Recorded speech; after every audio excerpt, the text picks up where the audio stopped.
best way to stay healthy is by making sure you're putting the right things in your body, which is easier said than done when you're trying to figure out the right diet and supplements to take. Good news. Cardimax Immune Booster has you covered. Right now, American Party Podcast listeners get 30% off your next 4 orders. Use the promo code AMERICAN at cardimax.com. That's CARDOMAX.com, helping you achieve your max. Cool. Man. Dan, it's so good to see you. Yeah, whatever. So we have special guests today. I actually don't know how to say your last name, madam, but it's Bret Weinstein and his wife, Heather. So tell me how to say your last name.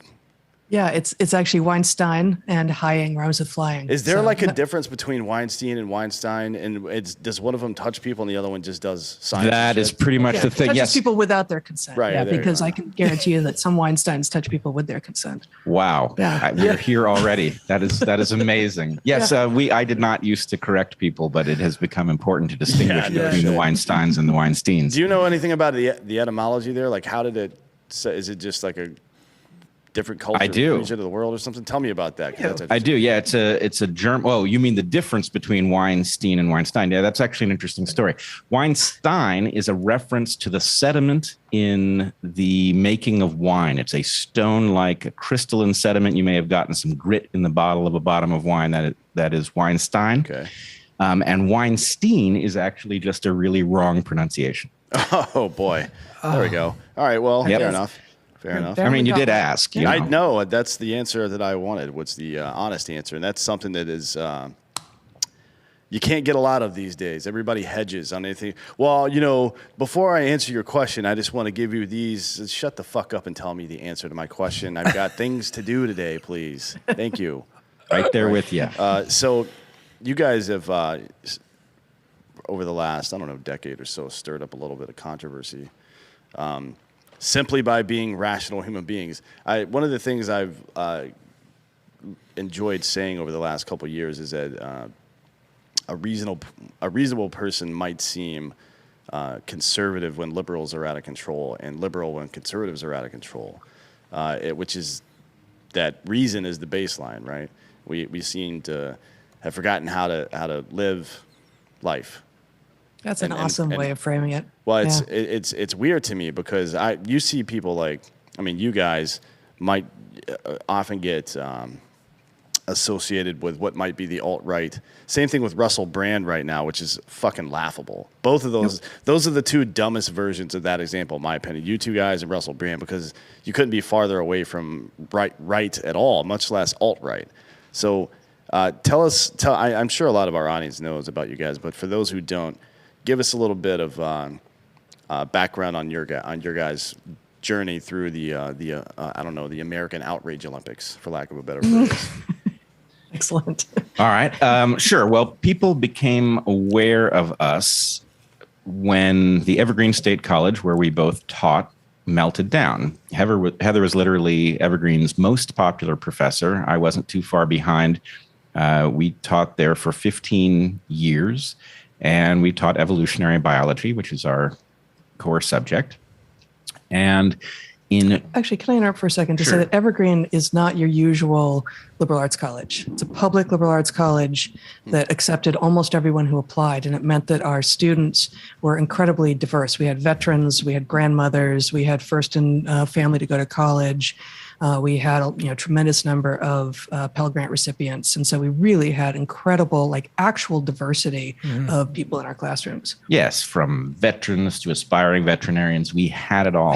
And actual diversity comes by function of liberty and choice, right? If you look at some of Peterson's studies about Northern Europe, especially Scandinavia, the more choice that has been given to people, the more they tend to fall in line with their biological norms, which is kind of obvious, right? Of course they do that. Why would they not? Because people don't feel so there's no social currency involved in being a contrarian at that point. You know what I mean? You don't win anything for going against the grain because there is no grain. Yeah. Right. You don't win anything. And also it is often the case, this is an evolutionary principle that I don't know that has a name, but if you attempt to do something in some new and better way, you often find out why it was done the original way, something that may have been forgotten or maybe never even was codified. But I think the point is freedom gives you the experience of discovering that actually there was some logic to the original system, and you may have spotted something that wasn't perfect about it, but you didn't spot all the things that were working because they did work. Right. Indeed. I've got some more to say on that, because I was listening to your book earlier today, and actually that kind of came up in my brain. But I want to hear more about your backstory first, and we'll get into that. Sure. So we were teaching at Evergreen. Evergreen was a very unusual place. I must say it was perfect for us because the way Evergreen was structured, basically the founders threw out every normal piece of a college and replaced it with something. And some of it was crazy, but some of it was absolutely brilliant. And among the most brilliant things about it was that professors taught one class full-time, students took one class full-time, and those classes could go on for a full year.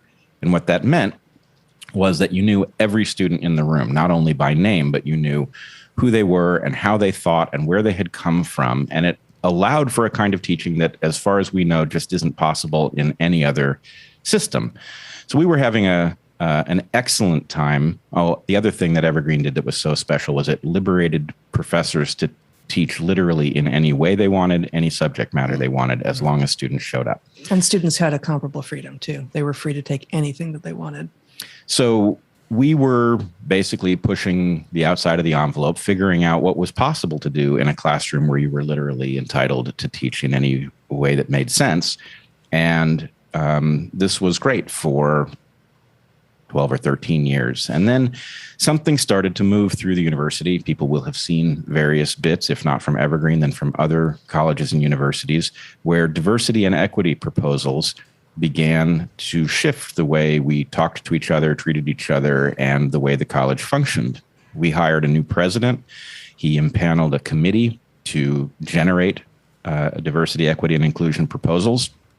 And when they began to produce these proposals, Heather and I became extremely alarmed because these things were an existential threat to the college. And that meant not only were they going to be bad for the people that these proposals targeted, but they were going to be a disaster for the populations that these proposals were ostensibly designed to help. Right. Yeah, we weren't going to be able to continue to engage with people like human beings and individuals.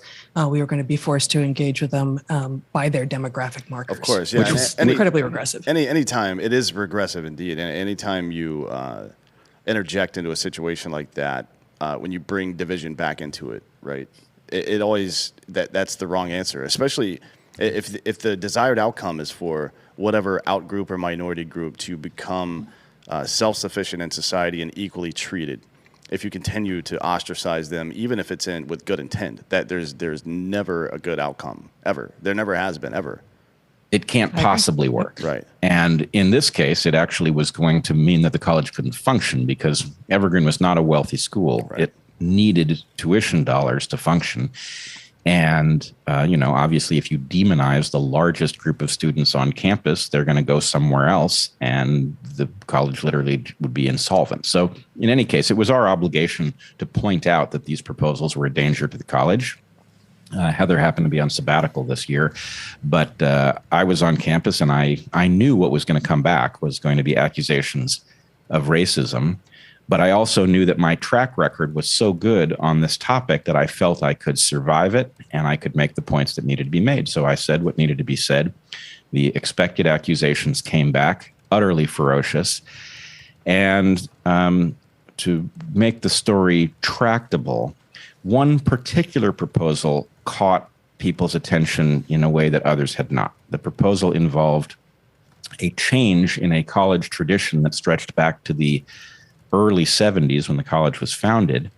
The tradition usually had involved Black students and then later students of color absenting themselves from campus for one day to emphasize the role that they were playing. Right. This was never a big deal in the sciences where Heather and I taught, but nonetheless, it was an annual tradition. In 2017, the tradition was reversed. The administration became extremely aggressive in pushing it. And the idea was they asked white people not to come to campus for the day. Right. And I said the only thing one could say in the only place that was available for me to say it. I wrote to our colleagues and said it is absolutely unacceptable, especially at a public college, unacceptable and very likely unconstitutional and illegal, to exclude people on the basis of their skin color. Of course, I was accused of racism. The day came and went, and then a couple of weeks later, 50 students that I had never met showed up at my classroom. They chanted, accused me of racism. They demanded my resignation or my firing. My students stood by me, stood up on my behalf. The protesters made the dire mistake of filming what they did and then uploading it to the internet. And when people watched this mob of crazed students leveling accusations and they saw me try to reason with them, people got the idea that something was off at the college.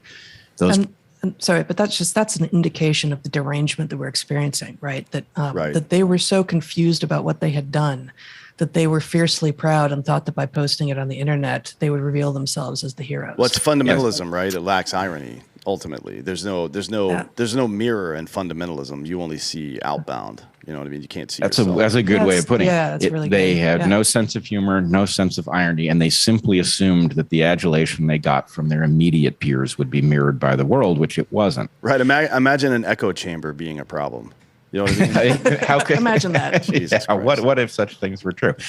So the protests quickly became riots. The president of the college literally withdrew the police. It was a real police force, but it was a campus police force which reported to the president. He ordered them to stand down, to lock themselves in their police station, to not intervene. The protesters began intimidating other students on the campus. They literally hunted me. I was told I was not safe on campus. I was told I was not safe anywhere in town on my bicycle, that they might catch up to me and there was nothing that could be done to protect me. Told by the police chief who was unable to help you. Right. The police chief who very much wanted to do what she had been trained to do. She actually was an Evergreen alum, a wonderful person who was, this is a hate crime. This is a hate crime. It is a hate crime. This is considered. This is a hate. This is as simple as it gets. Like I'm listening, and I'm even trying to read up more on this, and I don't understand how it could possibly be acceptable. I'm literally reading more up on this as you're talking, trying to figure out how this is not as simple as it gets. It's as common sense as it gets. Well, that's the way a studious mind works. I mean, you immediately try to falsify your own idea. That if you have any kind of scientific mind, if you've ever even given a look to the Socratic method, the first thing you ever do when you have an idea is, okay, but that's probably not true, right? And you investigate why your own idea is bad.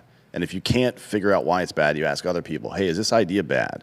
And if everybody agrees that it's not bad, then you've got something. But until then, you don't have shit. You know what I mean? Yeah.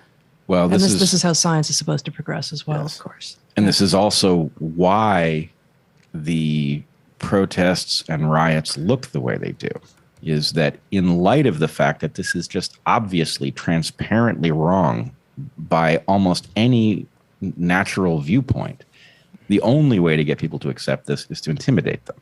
And so, and to overlay it with a narrative that doesn't withstand any scrutiny, but the narrative sounds right. It uses the right keywords for, people who identify as liberals, for instance, to say, oh, well, I like to be on the side of the people saying those sorts of things. Right. But liberal or liberal, progressive, conservative, libertarian, whatever, however you identify yourself, one of the key root words in all that is liberty, right? If you have to compel someone to believe something, then that's not belief, right? That's authoritarianism at its core. That's exactly what it is. You can't that can't be allowed under any circumstances.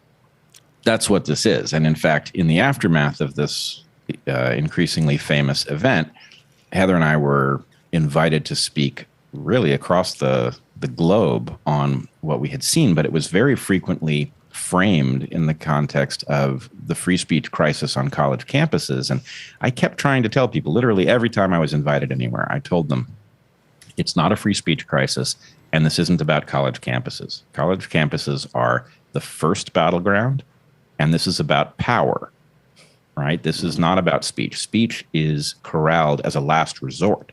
What they want you to do is self-censor. And anybody who shows a willingness to stand up against it immediately becomes the witch. And that's what happened to us. And we were lucky. We had enough of a track record that when people heard that we were the racists at Evergreen and they began to think about how did that add up, it obviously didn't. There wasn't a shred of evidence for it any more than there was a shred of evidence that Evergreen had a problem with white supremacy, right? It was all a nonsense story used to cover a coup, effectively. Yeah, a power grab. Right. I mean, but that's information warfare. You know what I mean? You instead of it's actually if you look at the Stanton papers, it's you some of it is alluded to in the stages of genocide as well, but you take some loose definition of your enemy that's not obvious to everyone, and you propagate that as some kind of intrinsic evil.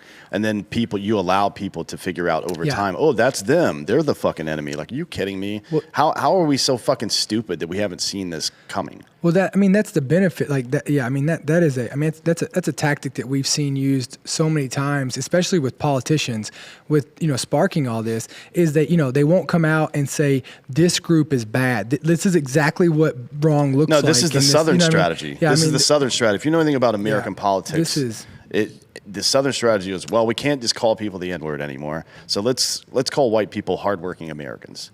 And everybody else is whatever they are, right? You use the positive and the presumption is everything else is negative. You know what I mean? And that worked in American politics for a good 45 years before people kind of figured it out. So, well, and as you point out, it's everywhere. And basically the idea is that you can swap in the particular topic, but the game theory is well, it's evergreen, to use an unfortunate term in this case. But the fact is that game theory is alive and well in 2021 also, right? We are watching the literal demonization of people on the basis of their analytical beliefs. And this couldn't be more dangerous because, well, what we've realized in the aftermath of watching what happened at Evergreen and on other related topics is that the first thing that happens is you're confronted with a choice. You can stand up and say what you really think, in which case they will ruin you. Or you can pretend you think something else and they'll move on to another target. And then you have to live with yourself. And so what most people do, I think the thing that surprised us, is most people rationalize that they must really have believed the thing they said.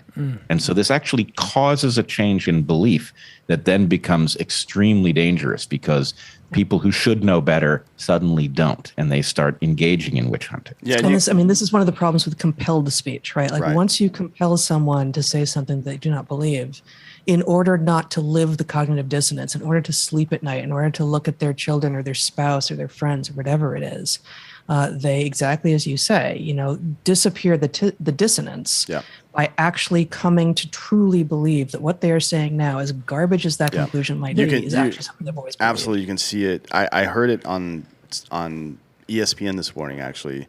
Stephen A. Smith was talking about Kyrie Irving, I don't know if you're familiar with that guy. He's a basketball player that thinks the earth is flat. So anything else he thinks is weird. He's been New York has a vaccine mandate to be inside, right? So the NBA said if you play in New York or California, either one of those states, you have to get the vaccine. Otherwise, you can't play your home games. The visiting team can play there, but the home team has to be mandated. And it's just rules that don't make any sense. But Stephen A. Smith's retort was, you're being a distraction to your team. The reason you're supposed to do this is, one, because it's mandated. Like, what the fuck? That's not a reason. That's you're begging the question. That is a logical fallacy. You've already fucked up your entire argument right there. And then two, because you don't have any good reason not to, or something like that. It was just like, because somebody in charge of you told you to do something to your body, you now should be that in and of itself is a reason to be compelled to do it. That is not how any of this works, right? So do you think, here's my question to all of it, right? And I've been trying to put these two together so do you think that this is, there's somebody sitting back having meetings? Look, when a company, so say there's a company who they're trying to change their customers, right? And they're trying to change what they see of the company, and they want to get the messaging right. And they're trying, because they all have to be on the same page, right? Like, there has to be some type of movement to where they're all on the same page, or they're all going to start, getting tangled up. So my thing is, do you think that there's actual people sitting back who know exactly what they're doing? And because to me, I can't think they're inside the United States, right? Look, I think that our leaders are just so incompetent. They are so incompetent, and they are so insecure, and they're so weak that they can't combat it. To me, and this is just, look, I'm high school educated, right? I do have a doctorate. It's honorary, so Dan calls me doctor. But, I don't. No. I think it's our enemies.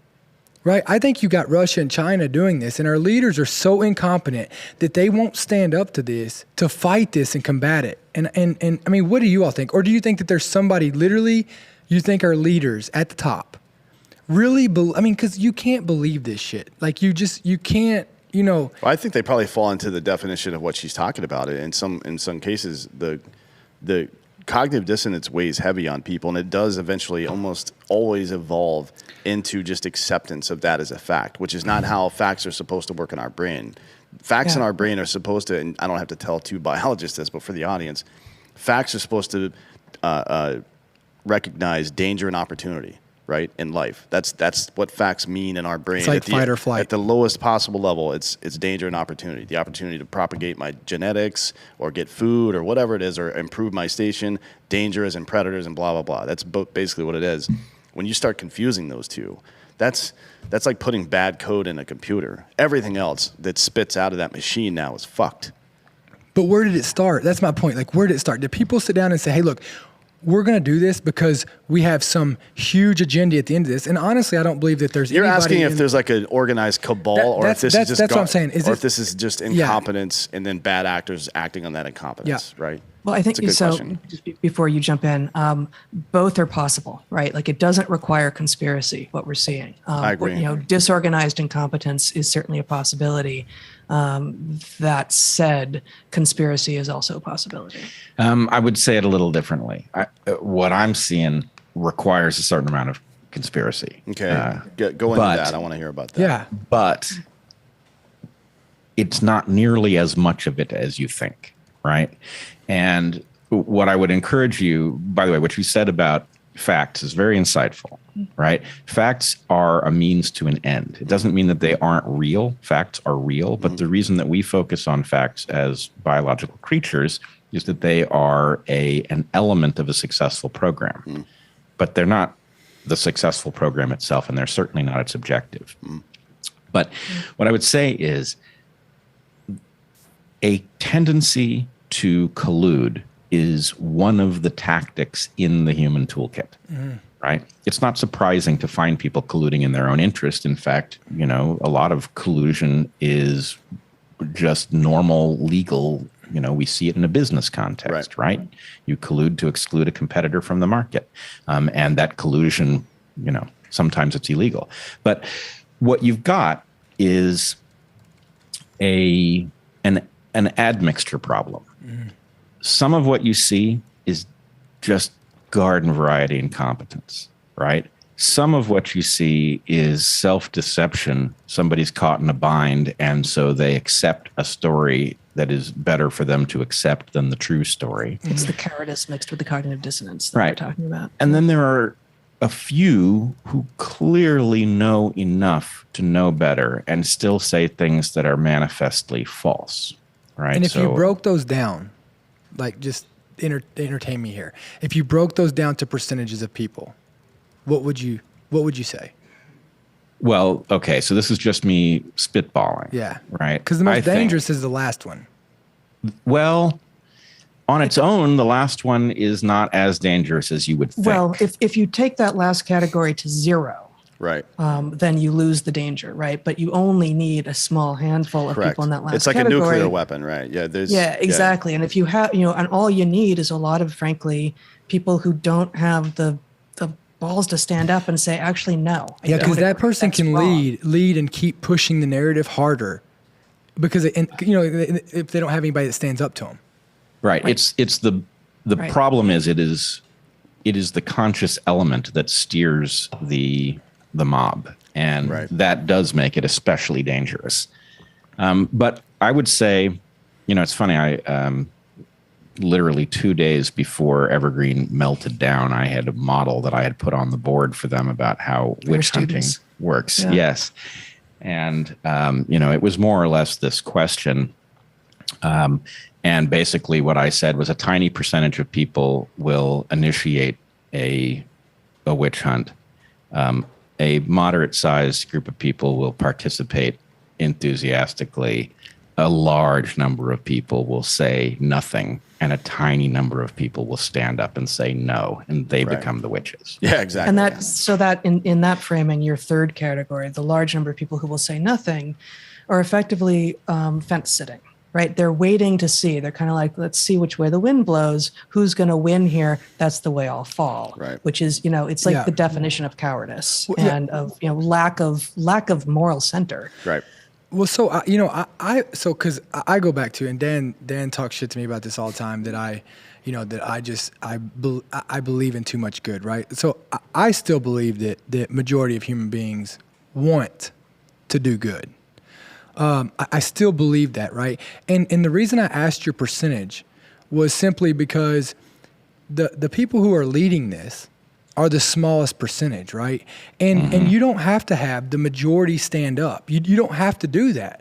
If you can just go get someone to come in who does the right thing, who can be trusted, that can change that mob to being a mob towards good, you just combated the issue of, and that's why, America's, it's truly fucked right now. Like, let's just be honest. Like it's truly fucked because you're combating, until we get social media down, until we get all these things down that can shove information out so fast, negative information, individuals can't combat that, right? Well, yeah, it's like censorship. If the bad actor is a very small portion, the antidote to that used to be that it took a while to mobilize a mob. A mob is a big, it's a big organism, and it takes a while for it to move. It's like a battleship or something like that. And now the mob moves very, very quickly. But the problem is that when the people come out to try to combat it, the leaders that do want to stand up, that's where the issue comes in right now, right? And we've seen this more than ever with this COVID stuff. The people who want to stand up and give the facts to re-get the mob going the right way,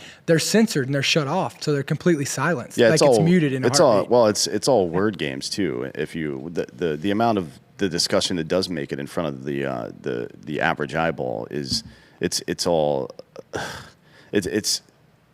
just fucking word games. The horse dewormer bullshit. That CNN wouldn't shut the fuck up about. And these very well-educated people at CNN and MSNBC and various other organizations attacking things that doctors are prescribing to people that have been prescribed to human beings for 45 years or 80 years if you look at some of the other medications. But think about this isn't new. Think about this. We used to say, like you all said, that well-educated meant they have credibility, right? And where did you state just a minute ago that the first battleground was, right? The college. The colleges, right? No. And this is exactly what I was going to pick up on. What does well-educated mean? What is it supposed to mean? Yeah, right. There you go. What are you supposed to be if you're well-educated? Is able to look at the world and make some sense of it and figure out what questions you now need to ask to make more sense of it. Yeah. And that may involve knowing what other people to ask, what other texts to refer to, what experiments to run, maybe. Yeah.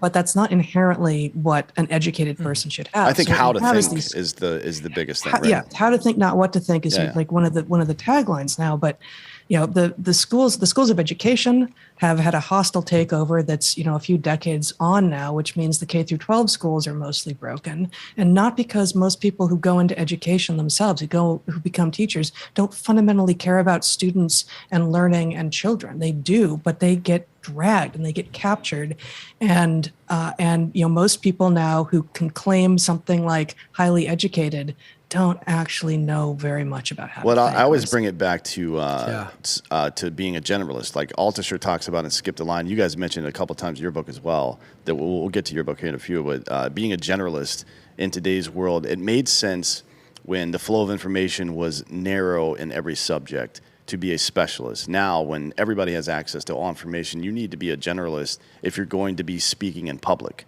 about anything in particular, because every single piece of information, whether it's scientific, political, financial, has one of the other elements contextually ascribe to it in some way. And if you don't understand those things, if you don't understand how finances, game theory is all good and well, but if you don't understand the sociology behind it, particular to that geographical location, then that game theory is not going to, you're missing data at that point, right? And I agree with Bret on the collusion thing. I think, this is what I believe. I think aristocracies are doing now what they've always done, which is protect the aristocracy against anybody that's not in it. And it doesn't matter. It used to be like in Rome, all these assholes would fight each other. Pompey and Caesar would fight each other and blah, blah, blah. But they would never tear apart the aristocracy itself, right? Ever. Yeah. They would protect it against, even though Caesar was like apparently into, maybe there were rumors about him doing nefarious things with young men, things like that. Regardless, and we see it in Hollywood too with your the guy that doesn't pronounce his name right. People, because people want to take advantage of the institution, they will protect that institution. It is not just the aristocracy. It is people right now in America who are in the middle class, lower middle class, who are afraid of what happens if those people aren't keeping the lights on. That to me is why most of these people are just sitting at home. The 80% of people who just sit at home and say nothing because they're afraid of what happens if they do. So I want to go back. You alluded to the phenomena we see with respect to the pandemic, and I want to point something out. I'm still sort of wrestling with what the term should be, but what we have is a coercion-dependent consensus, right? And this is increasingly a focus for me and for us, is the idea that there is something natural about consensus, right? We arrive at the idea that plate tectonics, it starts out as a heretical view, and then there's so much evidence for it that, scientists converge on it, and virtually every scientist now believes in plate tectonics. That's a natural consensus. What we have in the case of the pandemic is an artificial consensus that only seems to exist because of the incredibly high costs paid by people who contradict it.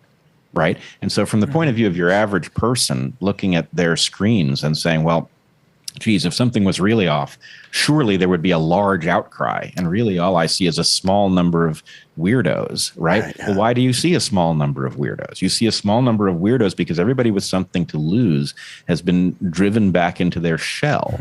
And anytime that's required, it tells you something is way off. And so to your point about generalism, you can't afford to be a specialist, right? Yeah. The tools in an environment that is this novel that work are all generalist tools. It doesn't mean you can't afford to have some specialist knowledge, but if you don't have the generalist toolkit to embed it within, you're not in a position to think.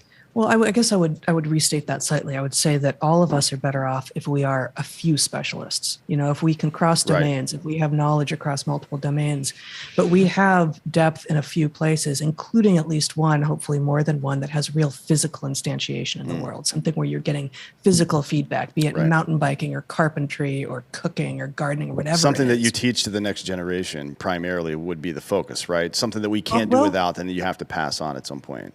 I mean, I guess maybe that's that wasn't in what I said, but I think that's critical as well. So it was the physicality. It was like the physical feedback from the universe that was my focus. But yes, it needs to be something that the next generation should know and may be at risk of not knowing. Well, I want to talk about that then, because most species, at least in my understanding, and the reason I'm bringing this up is because we don't really have people like you on the show. We have plenty of great thinkers, but not biologists specifically. So I want to most species seem primarily concerned with propagating their own genetics, right? That seems to be the end goal for everybody. You can see even a larger version culturally in some ways when it comes to cultures like more so I would say China these days, but even Islam, where there's the 100-year plan or the 1,000-year plan, where I feel like most Westerners we seem to prioritize goals in our own lifetime. And that is something that you didn't see in Imperial Japan. You don't see that in China necessarily. And to some degree you do, but that's not what they enforce. Some of the more devout Islamic cultures are like that as well. And I guess Nazism talked about the 1,000-year plan all the time and blah, blah, blah. That seems to be a little bit more in line, in my opinion, with how our brains are designed to operate. And for some reason, it seems like Westerners have spend a little bit too much time looking in the mirror, and we're in danger of turning into tulips here, right? I mean, it's narcissists all over again, and it makes me wonder about that. So, for a West person in the West, it seems like the ultimate goal of their life is to reach some goal. Like, I want to make X amount of dollars, or I want to get a degree. I want to retire at this age and do this afterwards. But in reality, it shouldn't just be I want all of that stuff, but all that stuff to what end? And the end should ultimately be to propagate our genetics more, right? Mm-hmm. But do you think that like life got too easy too fast, right? Do you think that could be part of the problem, right? Like imagine if you took an animal that's out in the wild that literally has to focus on surviving, right? I mean, you take people back in the day, like they woke up every day and their day was filled with surviving, right? During the summer, they were getting ready for the winter. You know what I mean? Like during the winter, they were surviving and they were literally focused on surviving and doing their basic needs.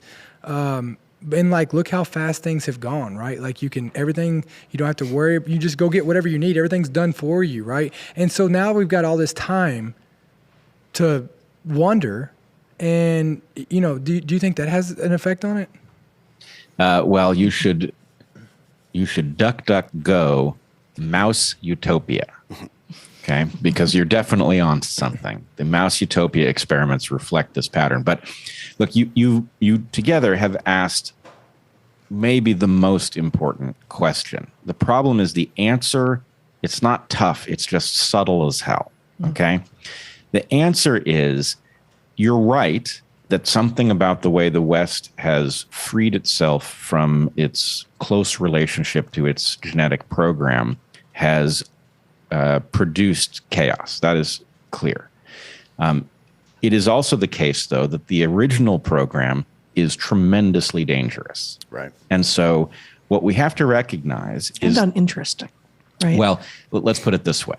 Every creature that has ever evolved on this planet, and presumably any other where evolution has taken place, has the same purpose, right? And the purpose isn't exactly reproduction. You've been misled in this regard. Okay.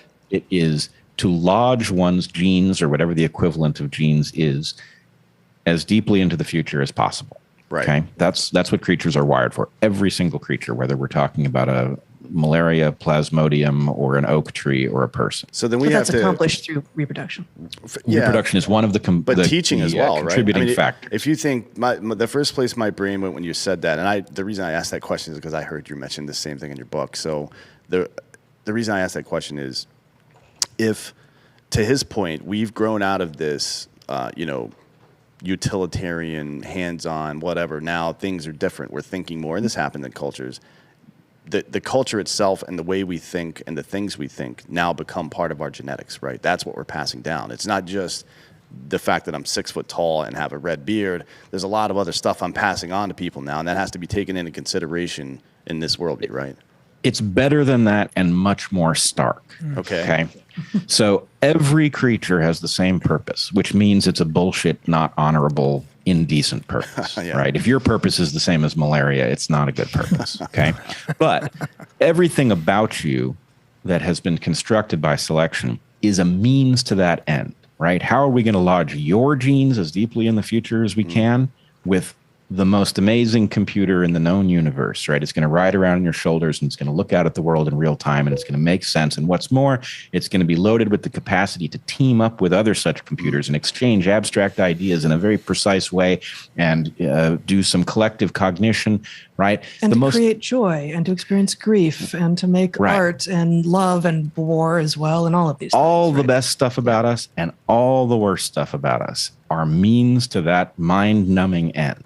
But because we are what we are, right? Because one of the tools that allows us to lodge our genes deeply in the future is something like philosophy, right? We can look at that purpose and we can say, I'm not playing that game. I don't care if getting my genes into the future would be enhanced by my participating in genocide.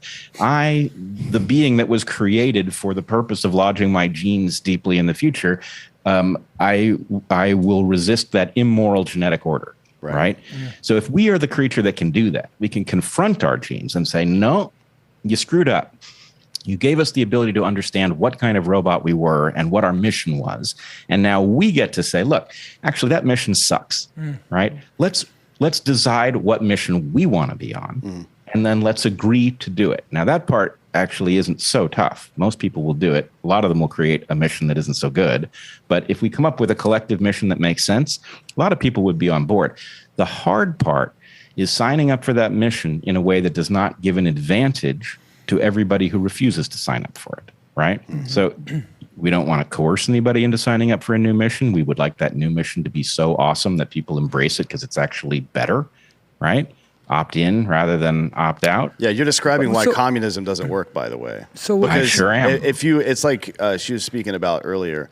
The bad actor can be a very small portion of that system, but one bad actor nullifies the entire system, right? So are you? And I'm trying to get this. So, are you trying to say that, and are you insinuating that, I mean, maybe back in the day when we were talking about surviving, only the strong survive, right? And like, do you think that because everybody can survive now, right? Everybody has because the system has came in and made everybody be able to be at this, to compromise for the people who might not necessarily, you know what I mean? Well, strength is relative, right? Like physical, if we're on the moon, physical strength stops meaning anything because gravity's so low. And if we've defined strength by the ability to survive the elements, well, that's no longer a strength anymore because that's not necessary. Yeah. So now, strength is one measure, right? For sure, strength has been a measure of success, but so has intelligence, so has persistence, so has resilience. Like there have been a lot of measures of success, but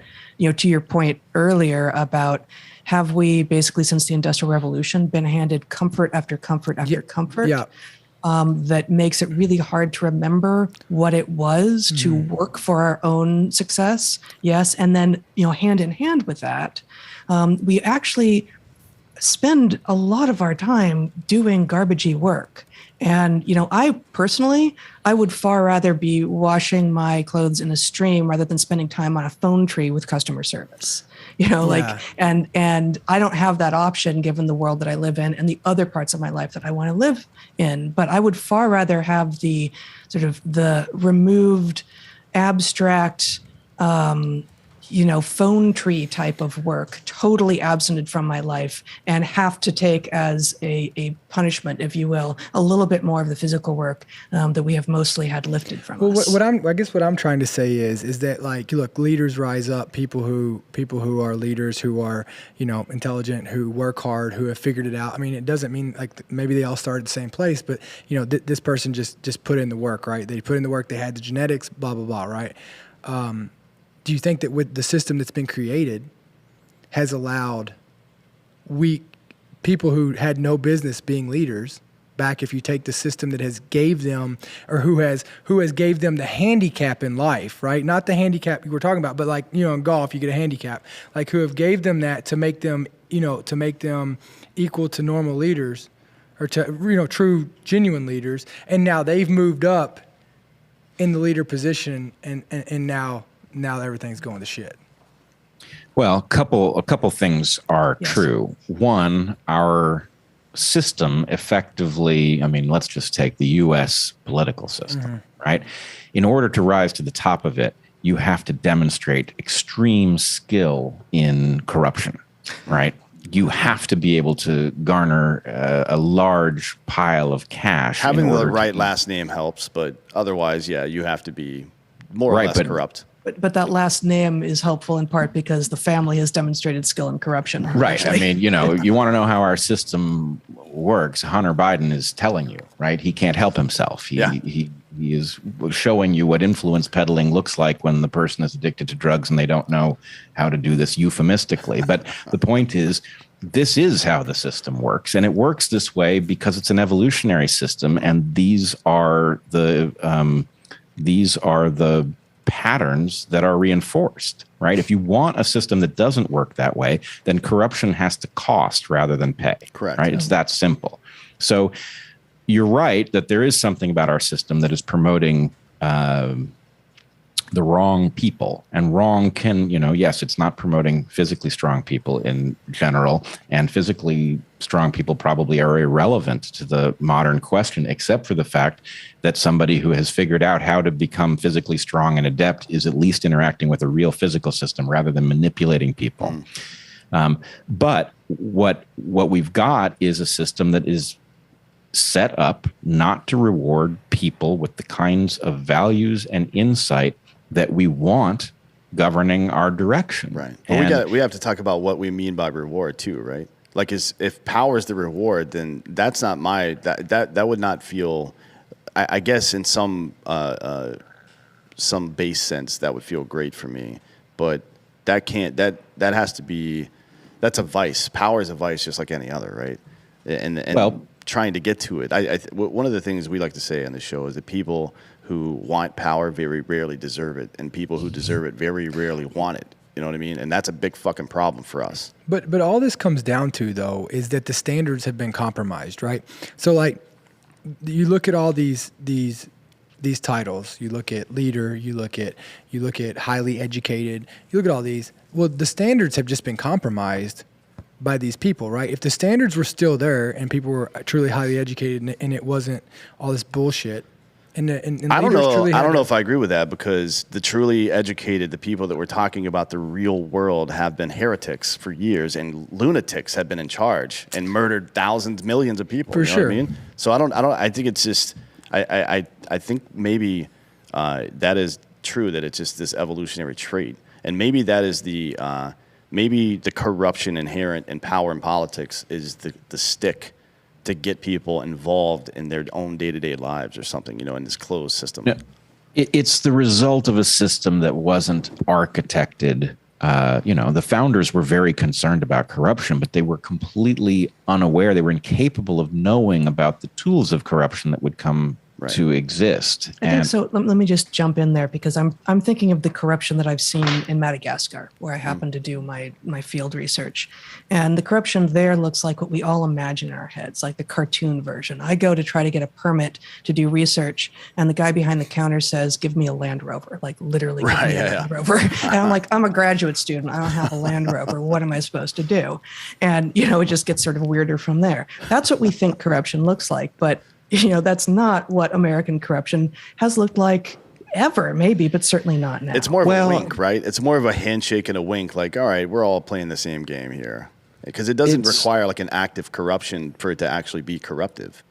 Well, and it does, and I think there's something important there. It assumes that, the corrupting influence gives a wink and basically says, you and I are both playing the same game, as if we are all corrupt. And the fact is, we're not all corrupt. We're also not all corruptible.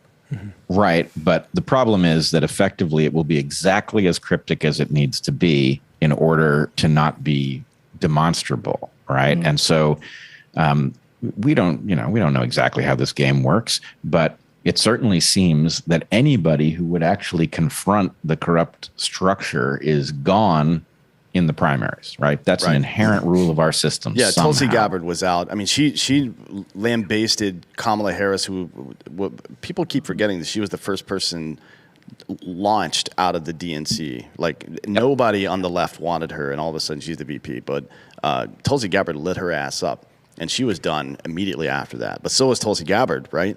Like, there was a 1-for-1. They felt like, you took ours off the board, we're taking you out. We can't allow you to come after another one of our people. That's what it was. Tulsi had to go, as did Andrew Yang. Right. And so the point is, okay, they're going to rig the primaries in many different ways. It's not like a simple rigging of the primaries, but which is totally legal, by the way, because it's a private organization. Like, which is exactly the defense that they used in court. Yeah, it is. When they were confronted over what they did to Bernie in 2016. But when Tulsi stood up for him. Right. I mean, the fact is, this is just simply how it's done, is that there is a lot of shenanigans that keep anybody who would do good out of the running. And then, the general election is more or less fair, with, thumbs on the scales in the form of news organizations that, color our view and all. But anyway, the corruption, yes, effectively we have two crime families, red and blue, right? Trump was like a third crime family, which was,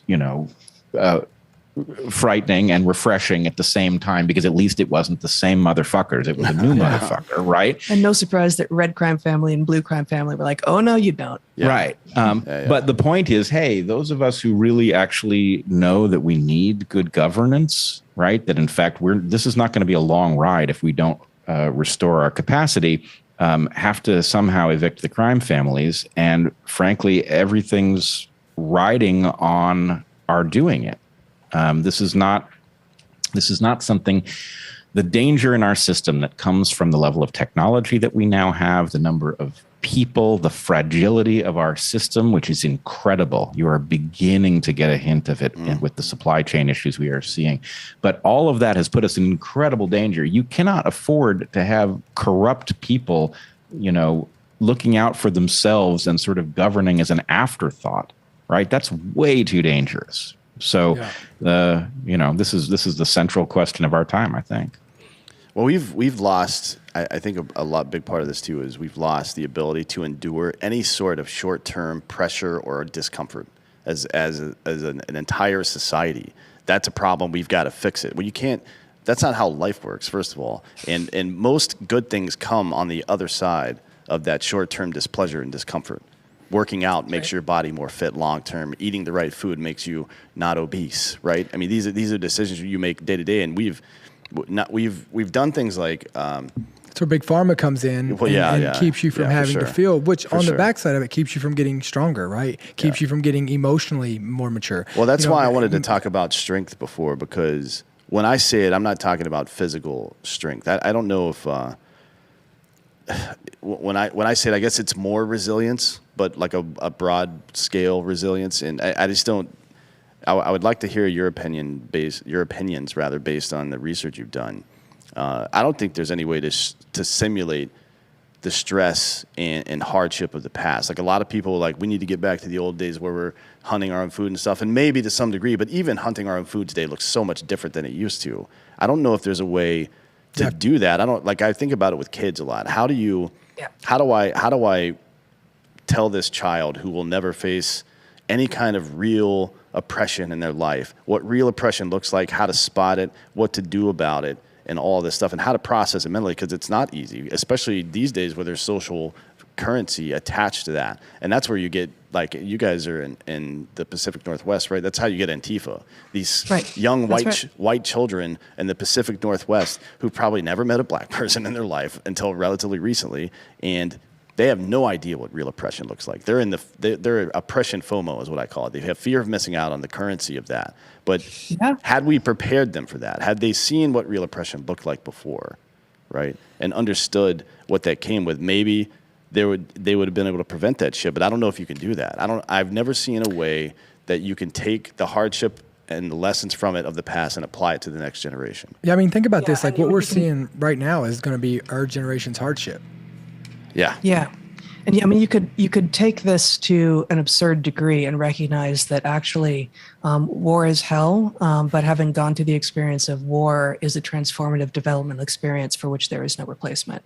Right. And to recognize that is not to say, therefore, we should encourage children to have to go to war, but it is a recognition that actually having survived that, those men mostly who survived that came away with something that was extraordinary and for which there is no replacement. Right. So, it's the Hemingway moment, right? That's what.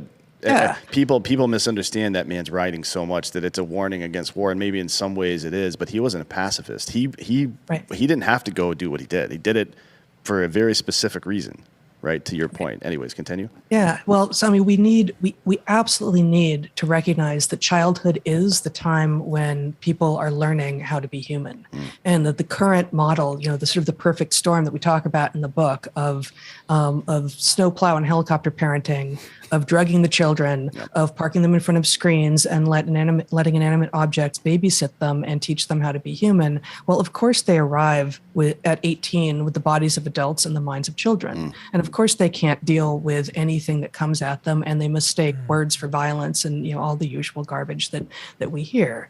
So we need to not just encourage, but actually require at some level children experiencing risk, physical risk, mental risk, emotional risk.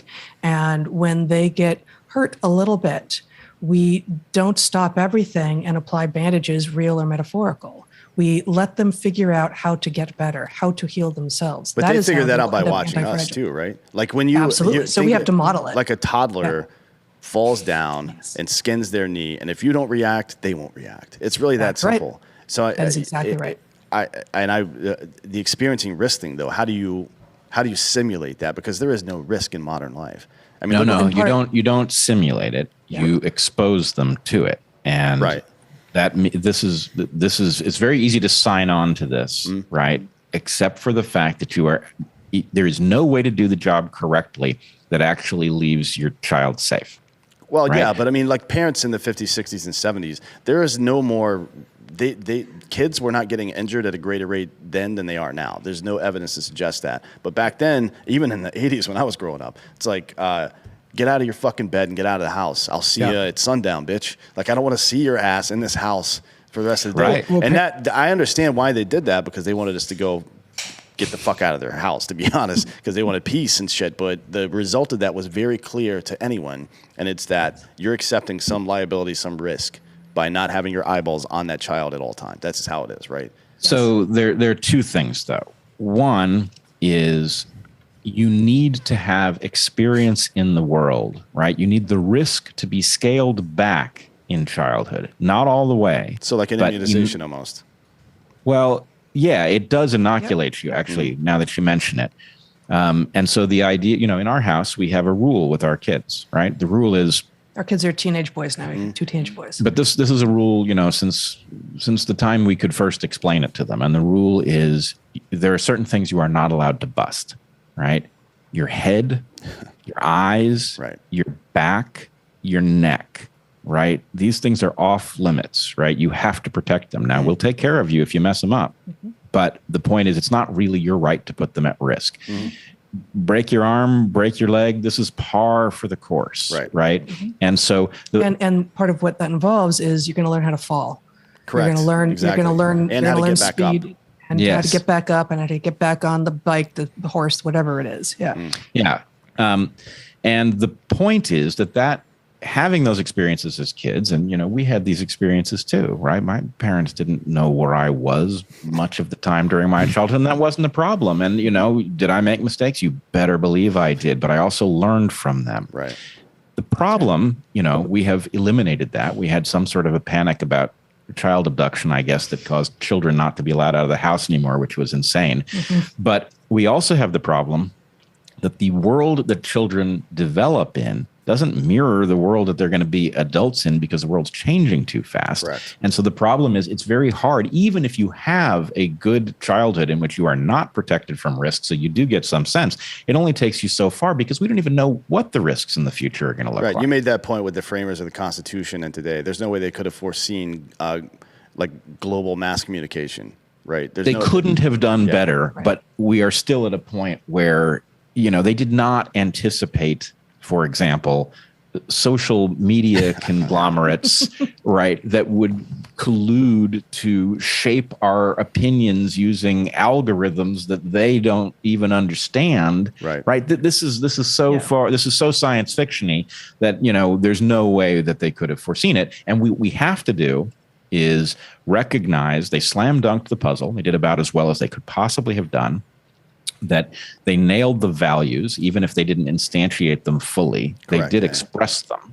And the point is, we have to rescue the values that they correctly articulated, and we have to build a structure that actually succeeds in augmenting and protecting those values. I get really irritated with the constitutional originalists, because I think of it in terms of architecture. If my great-great-great-grandfather built a building and I never did any maintenance to it, and he showed up and saw what it was like in the condition that I left it when I died, he would be fucking pissed, and I would be embarrassed. And we should be pissed and embarrassed by how we've allowed there's so much regulation. Forget about the law and all this stuff and the court system. There's so much regulation, like this vaccine mandate shit.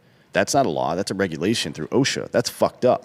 That's like having an unappointed, unelected person make decisions that affect our day-to-day lives with real penalties, right? So this is a good one. Obviously, the social environment surrounding the vaccines and the vaccine mandates is so tangled that it is almost impossible to make sense. Even if you can be coherent, a large fraction of the population, no matter what path you try to steer, will declare you insane, right? But so I wanted to go back to something. We are failing to teach people to extrapolate. Right. And I'm wondering, I'm debating in my own head whether I believe this, but I'm wondering if extrapolation isn't the hallmark of generalism, right? I think that you so, can be yeah. a specialist. Yep. You see that? Yeah. And so, like if you understand baseball as a sport and you understand physics and you also understand data, right? You can do a lot of stuff in modern baseball with that information. That is basically what modern baseball has become, are those three things. So to your point about maybe being not so in-depth a specialist, but partially a specialist in a lot of things, but understand how those things come together, right? Yeah, you need to have.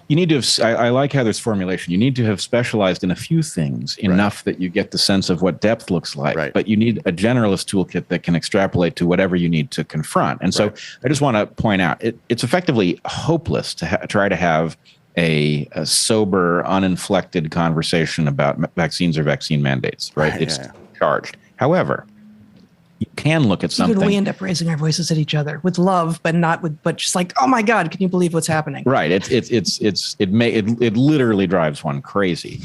On the other hand, over on the sideline, what we're not noticing is the fact that the very people who have decided what the policy ought to be and are telling us exactly why this is the obvious right thing have completely failed to recommend and distribute vitamin D. I know, right? Over the last 60 years, I believe, is the curve on that one, right? 60 years it's been going down. And then testosterone in men has been going down for 25 years to level 40%. We haven't addressed either one of those things.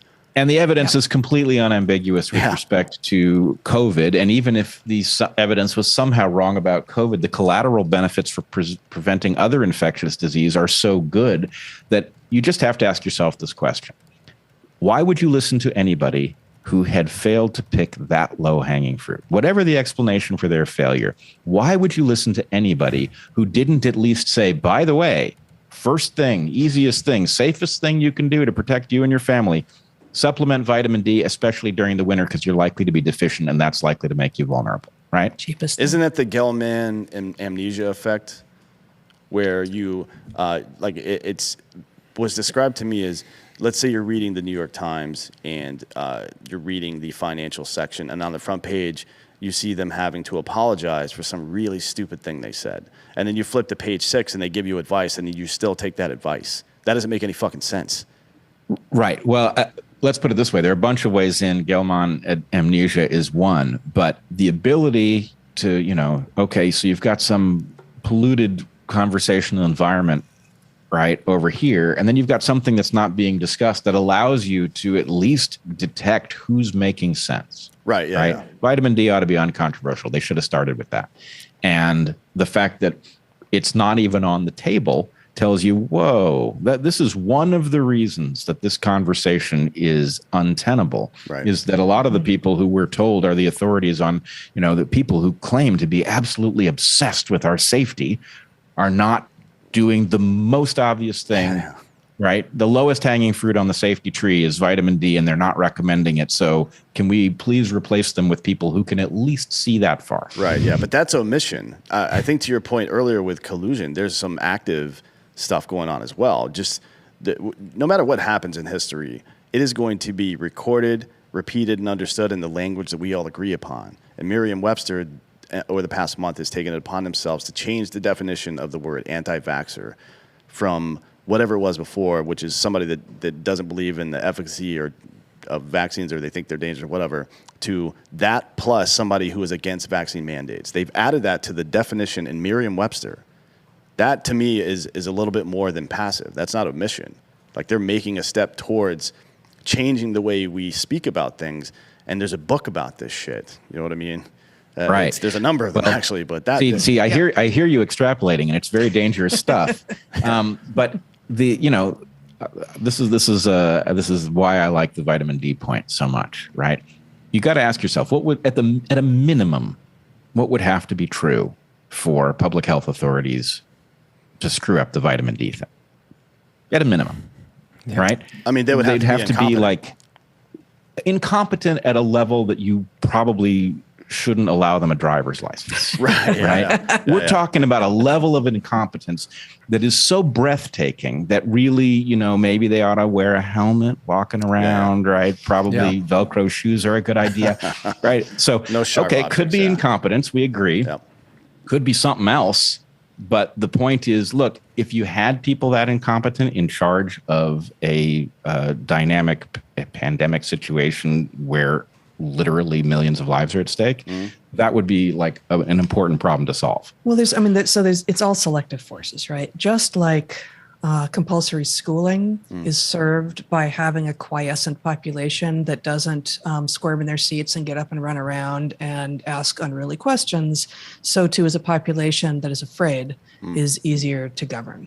And so, I don't know that the discovery that having a population that is afraid is an easier population to govern requires collusion. I think, as we've talked about here, it's likely that there's collusion involved. But once you get people afraid, you can control them. And you're just going to keep on going down that path if what you're interested in is control. That could be just the collective consciousness of the aristocracy, right? I mean, it's an unspoken agreement to continue, persist in what we're doing because of one, the reward that we're getting for it, two, the danger. I mean, they know that they're the few and we're the many, right? So things can go bad for them very fast.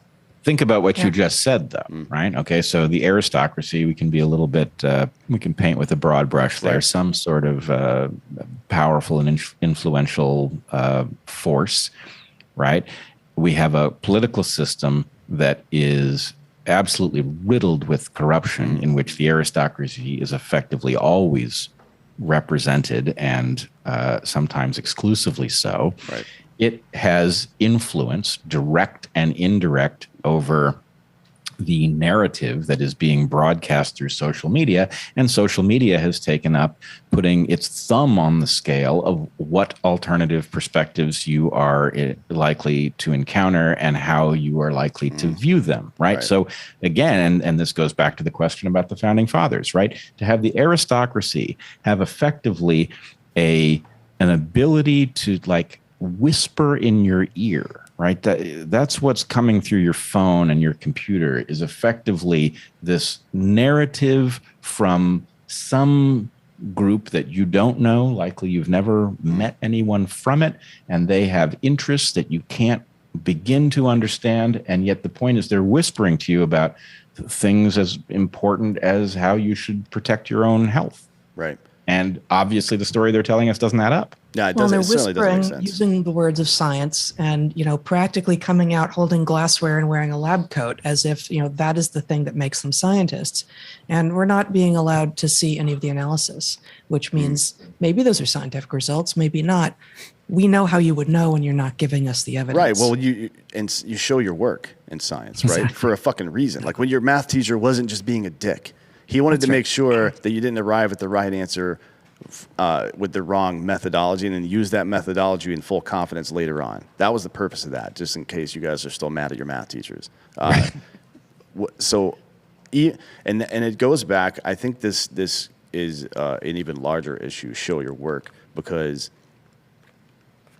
it is important for people to understand how you get from A to C, because there's a lot of assumptions in between A and C there.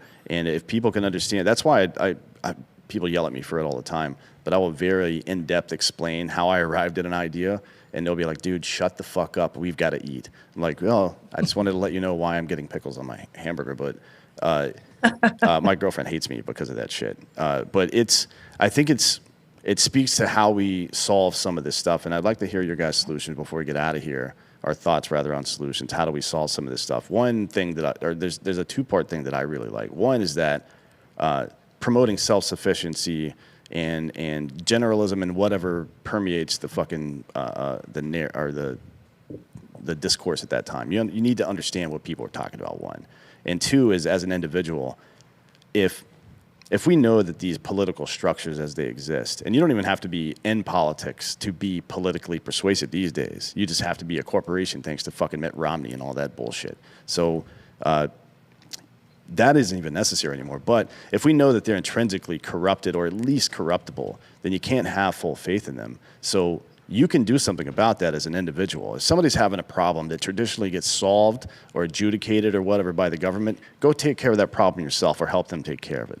Box the government out. Take away some of the, because once people start to realize that the government only exists because we fucking allow it to, it's like Tinkerbell. I don't understand why people can't figure this shit out. There aren't 535 people in Congress and Senate, the president and his staff, with some magical powers. We allowed them to do this shit. You know what I mean? And we can stop that whenever the fuck we want. I'm not talking about violence. I'm talking about we can take the power out of those organizations. Not easily, and there's going to be some short-term pain, maybe some long-term pain for some of us. But there is a way to do all this shit, right? And I would like to hear your guys' thoughts on this.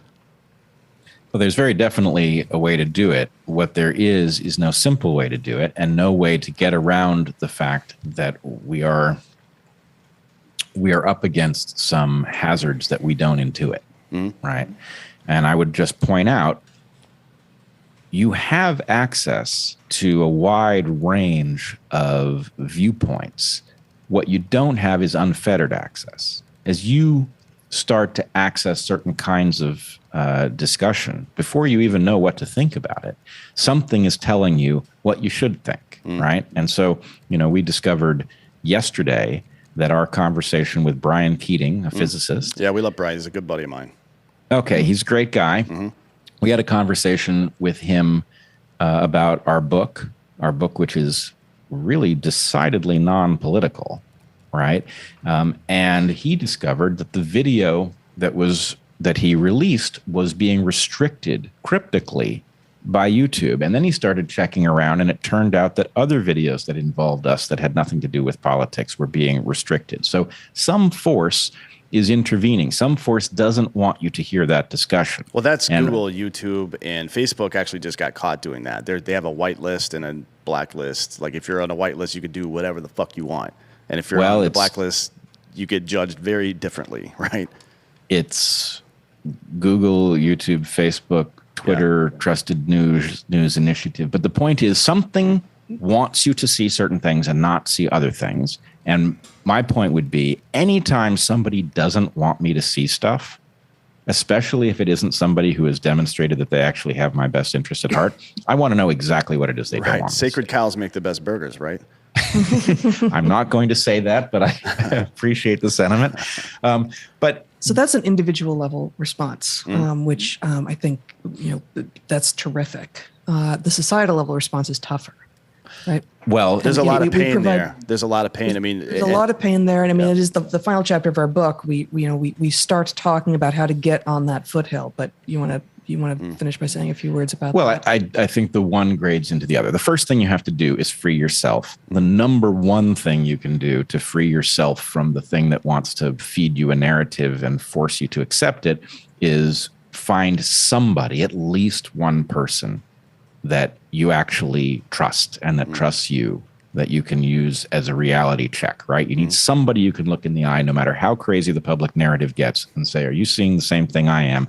And if you're not, then let's figure out who's seen it correctly, or if either of us has. We do this in every other physical activity, by the way. When you play a guitar, you put your pinky on a certain part of the pick guard so you know where all the strings are. This is not like insane, some kind of like fluffy Eastern whatever the fuck. This is just normal basic science mapped onto sociology. That's all it is. Yeah. How do you check your work? Sometimes you need to check your work with the brain of another human being. Right. Yeah. Oh, that's a very good point. Very good. But okay, so the first thing you do is you find at least one person with whom you can have an honest conversation, no matter how much pressure you're both getting from the outside, right? That's by far the lowest hanging fruit on the how to free your mind chain, I would say. Not that there's fruit on a chain, but whatever. Metaphor fell right apart. Right. Yeah. And then the second thing is, once you figure out how to, free yourself a little bit, figuring out what channels are able to predict, right? It's funny how little in the public imagination the question of prediction is mentioned. And the fact is, in science, the way you know who's figured out something important is how much they can predict about stuff that we don't yet know. And anyway, what I would say is figure out what channels are telling you something ahead that then goes on to be understood by larger numbers of people. And the point is that you gather enough people who have some kind of predictive power about what takes place in the system, and you do begin to get the capacity to recapture power from the corrupt influences that own it. And I must say, Trump, for all his flaws, did demonstrate that the thing that holds a stranglehold on power is not invulnerable, right? He did come from the outside, and he did show that there was a way in. And, he was definitely a mixed bag. But for that, that's an indicator that there is a way to do this. And if we could get the right people, as you say, the people who aren't hungry for power, right? If you get those people into a position to actually steer, we might even have a shot. Right. I mean, so we need like a social Alan Turing almost. I mean, somebody that understands the way the Enigma machine works, that if you can put in something predictable and then observe on the other side, you can understand how the entire apparatus works at that point, and then predict everything that comes out of it. And I think that would be a really good starting point. I mean, you do have to get people that are unwilling to be engaged. I mean, the free thinking mind, the first impulse, I think, when shit gets like this is like, fuck this, I'm just going to move into the woods, man. I don't have, like, I've got things to do, and I don't have time for this horse shit. And it is, every couple of generations we see where, people get dragged into shit that they probably didn't want to be in and turn out being pretty good at it. I don't know what that looks like today, though. I mean, the gears of American politics especially are so large, but yet so small at the same time. I mean, it's hard to narrow in on one point that would make a real difference. Well, just one thing that you prompted me to think just then of, certainly we have both had the sense of like, let's just move to the rainforest. Let's just go back to the Amazon and stay there. But one of the characteristics, and we mentioned this in the book as well, of people whom you absolutely want on your team and would that more people were like this, is what we call Ash negative. So a reference to Solomon Ash's experiments from the, late 50s, early 60s, in which he had someone come into a room with a bunch of Confederates. They didn't know they were Confederates, and look at 3 lines and say, which of these lines is shortest? And the Confederates would give the wrong answer. It was just an obvious, simple, observable, factual question. Which of these 3 lines is shorter? And the majority of the time, the person who was the unwitting subject of an experiment, he thought he was, a subject of some different experiment, would conform to the wrong answer. Most people did not conform. What do you think they did? Did they call into question what shortest meant, maybe? No, what it really is an indication that for very good evolutionary reasons, human beings are very sensitive to being out of step, right? So imagine, an ancestor who suddenly says, hey, those gods in the sky that you are appealing to aren't real. Let's talk about physics. And the point is, the person may be right, but they are also in danger of upending their position in society. So the point is, being out of step for an ancestor is close kin to starving. So the point is, people are, what Solomon Ash discovered was that people are very sensitive to being out of step. And so it's super interesting, though. So there have been a lot of repeats of this experiment. And what I've never seen, though, is that question asked. Do the Confederates get interviewed afterwards? Like, what were you doing? Well, what were you thinking? The first place my weird ass brain went was maybe they meant shorter, like height wise or something like that. Because I'm just trying to figure out why somebody would think that. Yeah, no, I mean, I think you're doing them too much. You're giving them too much credit. Wow. The vast majority of people did not conform all the time, but the majority of people conformed some of the times to a patently wrong answer. And so what we argue in the book and elsewhere is be Ash negative. And there are times when you just need to go along, for sure. There are low stakes times, but in general, you have to be willing to look around you and go, well, this is going to be uncomfortable, but I object. No, I think that's not how I'm seeing it. we definitely, there's some utility though to going with the grain, right? Like understanding how we've evolved. And I'm just talking about the physical world, not necessarily sociology or anything, but understanding the physical world, how we've evolved.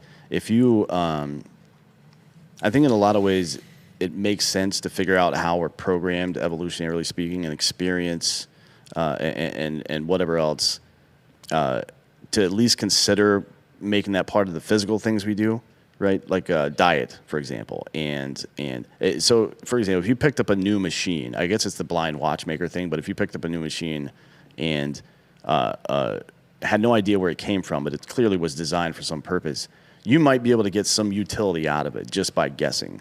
But the peak utility you'll get out of it is using it for its intended purpose, right? Or unless you define some new purpose that was unforeseen before, but that would be, you would be using that thing to its optimal level. Now, the thing that the human mind is best at is pattern recognition, right? I think, if I'm asking rhetorically almost, but I think that's the thing that the human mind is best at.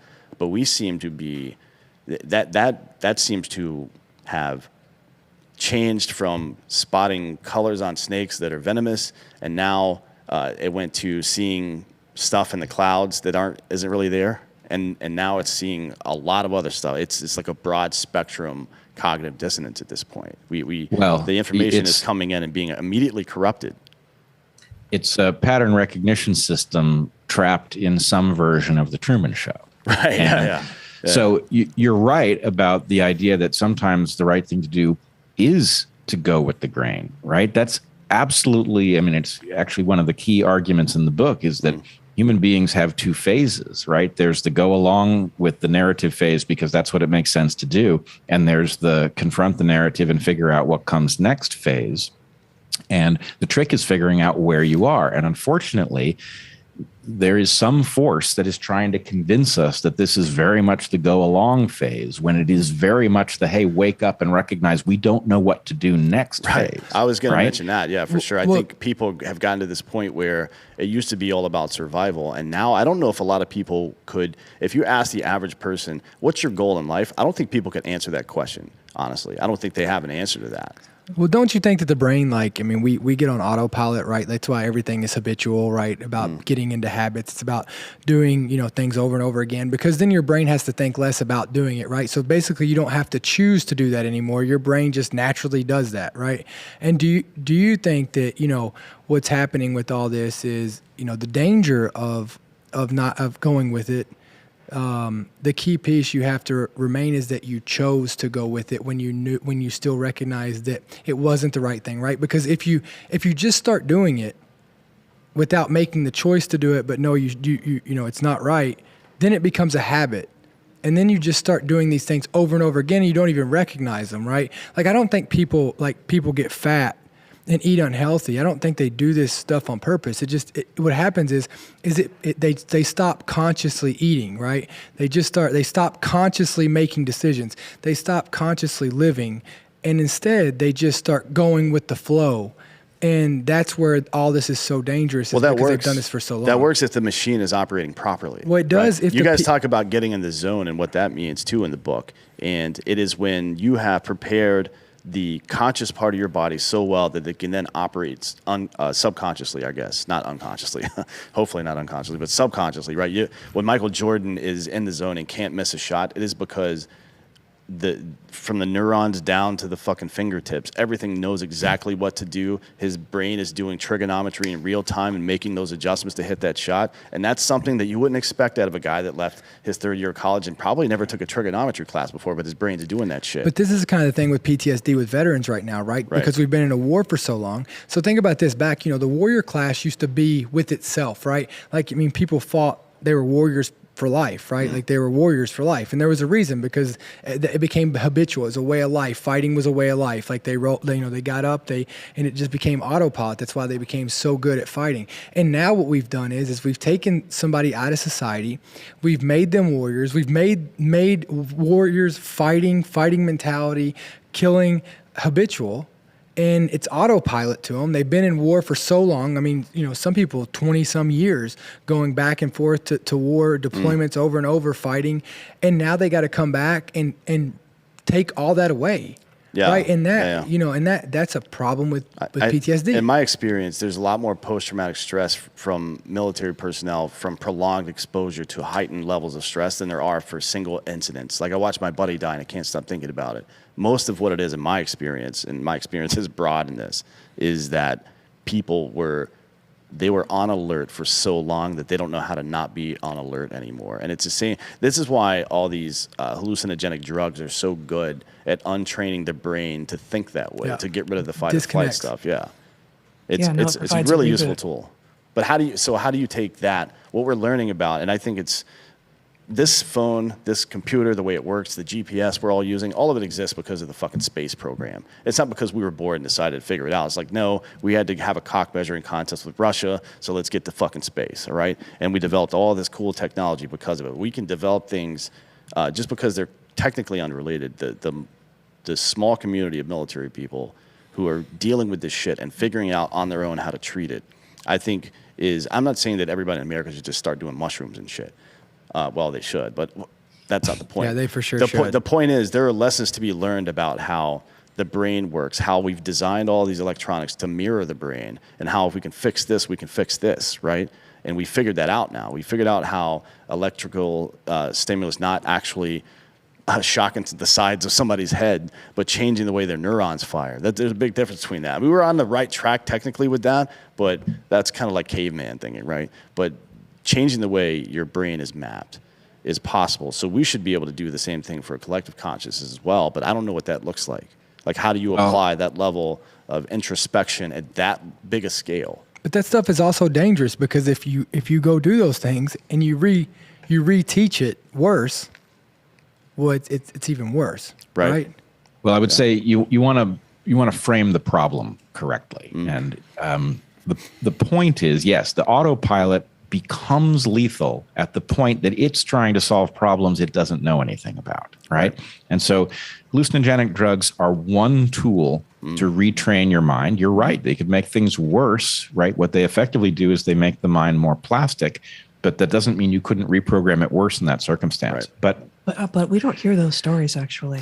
It's uncommon. No, of course so not. what I would say is in all levels of this, whether you're dealing with your own being ill at ease, in the worst case with PTSD in your own life, or whether you're talking about our collective understanding of the universe, the key thing to recognize is I am getting plenty of data that tells me that my autopilot isn't smart enough to handle this. It doesn't know enough. It wasn't programmed for this.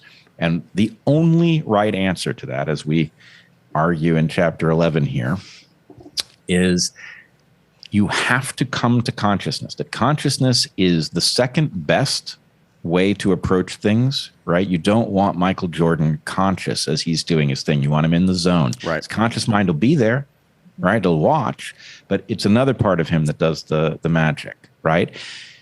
At the point that something is telling you, this is not what I was built for. I'm not in the zone here. I'm not even sure what all of this means. Consciousness becomes the right tool. And the message that we're trying to deliver people is that the hyper novelty of planet Earth at this moment is putting us in a situation where we are not collectively in the zone. Just look around you. Look at the conversation we're having. Do we look like people in the zone? We do not. So something's going wrong. The thing to do is to become conscious. Basics, right?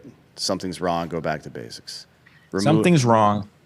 Become conscious, right? Like just imagine yourself in a personal emergency. Imagine that you're on the ship hurtling across the ocean, and then suddenly sirens are going off. People are running by with fire hoses. And the point is, that is not a moment for autopilot. That is a moment to say, all right, what is going on here?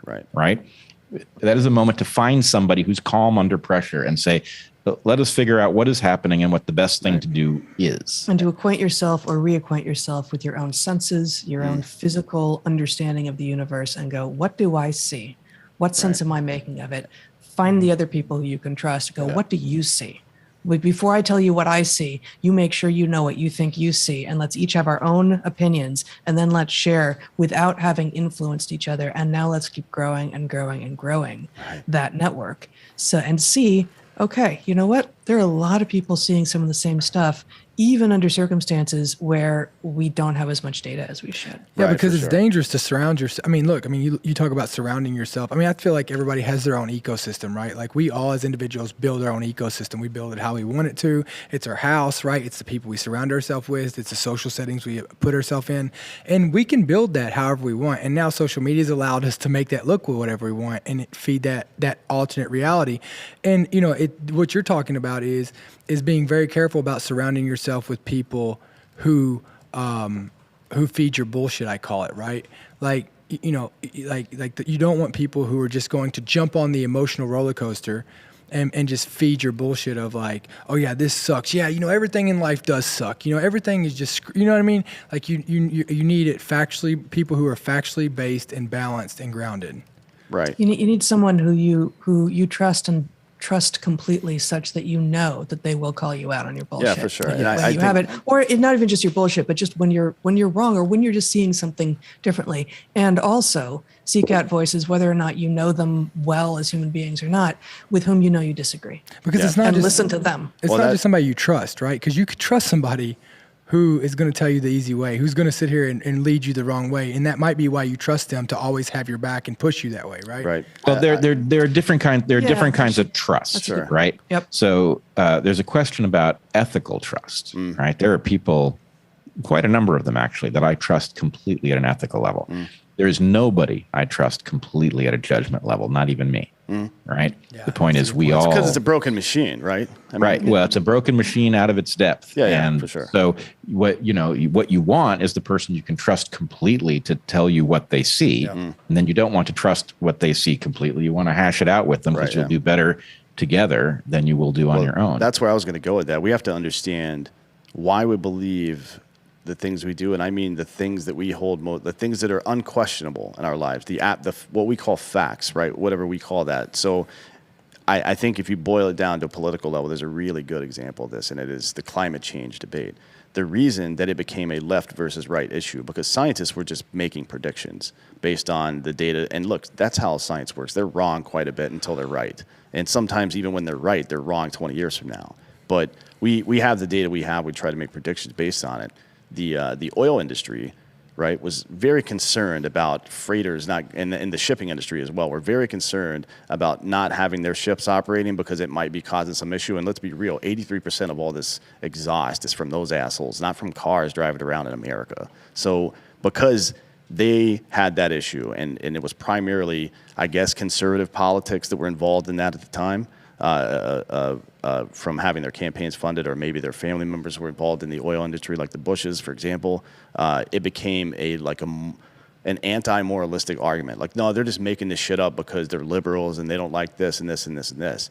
And look, there's, and then on the other side, it's like if you're fucking not driving a Prius, you're immoral. Like the car that you're driving in America is not having a very large effect on global climate change. Fuckface. But that goes back to where you all were talking about, right? Like you don't hear this is the first I've heard about the ships out being majority of the vast emissions. Majority. Yes. But again, you go back to left or right, doesn't matter what side they're on. They will they'll fight each other, but they'll protect the institution, right?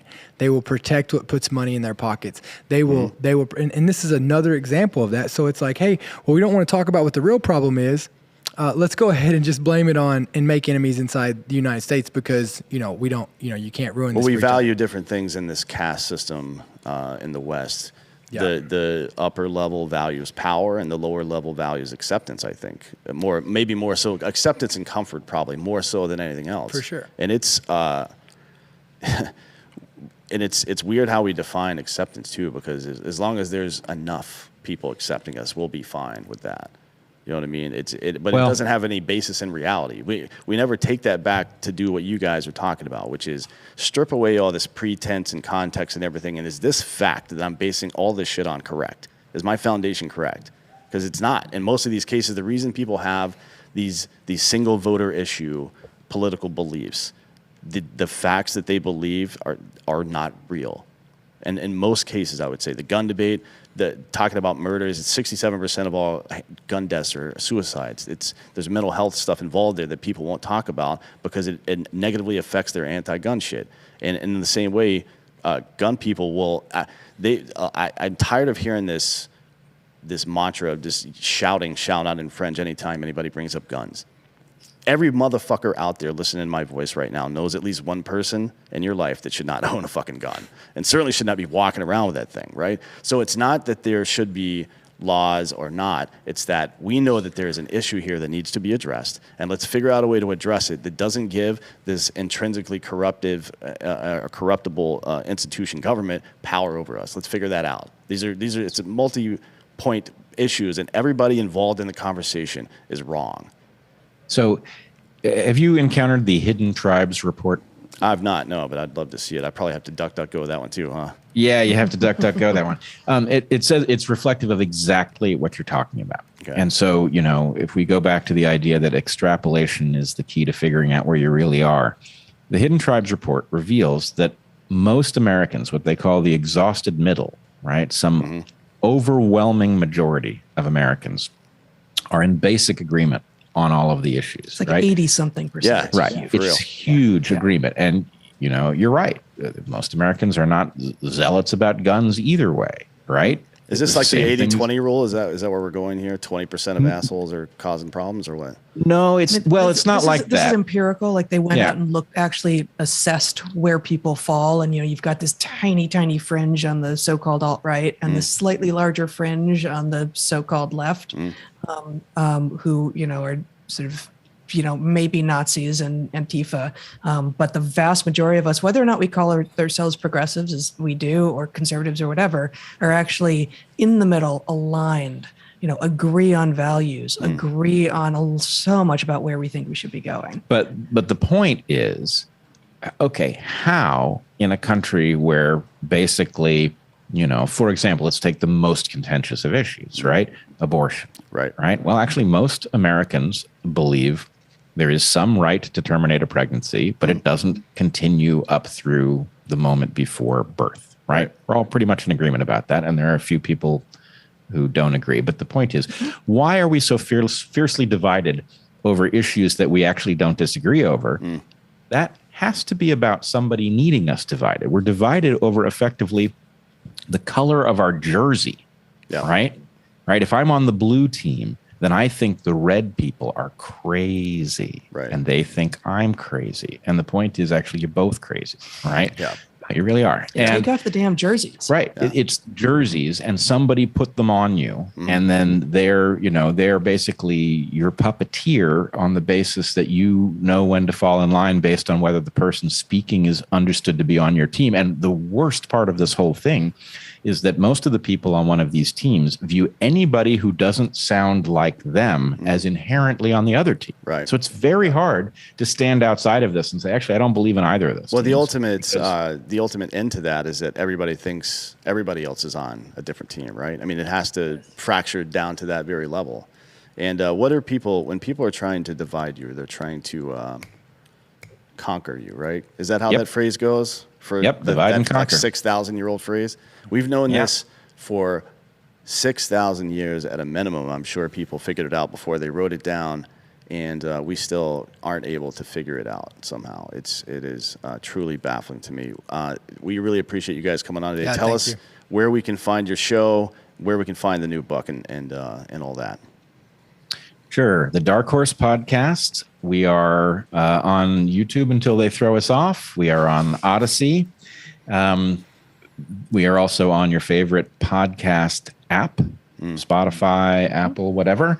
Our book is A Hunter-Gatherer's Guide to the 21st Century. Amazon will tell you it's out of stock, as they have said from day 3 of its being on sale. The recommendation is either find it somewhere else or order it, and it will come probably sooner than they let you think it will. I got it on Audible, so. Excellent. Yes, it's hard to argue that there are supply chain issues with Audible. So exactly. Yeah. Yes, the audiobook is read by us. People are enjoying that. Yeah, you have to read your own audiobook these days. We had McConaughey on earlier this year, and I was like, when we first booked it, I'm like, all right, I'll get the audiobook, but it better be Matthew McConaughey talking. Otherwise, I'm throwing my phone out into the river somewhere. I think people do enjoy it. I was just filling out keywords, and Google was completing them. And it was one of the key ones was Heather Hang ASMR. So people really enjoy your voice. They do. A little too much. That's hilarious. All right. Well, thanks a lot for coming on the show today. We really appreciate it. Love to have you back sometime to have more of these conversations. We usually end the show by telling the audience that we'll see them in hell. So we'll see you in hell. See you in hell. All right.